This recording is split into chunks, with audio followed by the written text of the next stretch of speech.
بسم اللہ الرحمن الرحیم۔ السلام علیکم تھری کلاس، کیسے ہیں اسٹوڈنٹس؟ میں امید کرتی ہوں سب ٹھیک ہوں گے۔ تو بیٹے ہم نے اپنا کام جو تھا وہ کیا، اس کی پڑھائی کی، سبق نمبر 3 کی پیارے نبی صلی اللہ علیہ وسلم کی پیاری عادات اور اس کے ساتھ اس کے املا کے الفاظ کیے، اور آج ہم کریں گے اس کے الفاظ معنی۔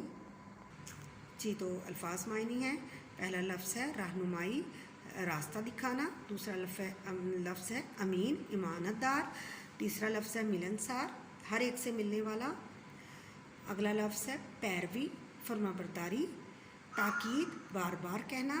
تو بیٹے یہ ہمارے یہ لفظ ہیں، ملنسار ہر ایک سے ملنے والا، پیروی فرما برداری کرنے والا، تاکید بار بار کہنے والا، اور اس کے بعد ہے رہنمائی راستہ دکھانے والا، امین امانت دار۔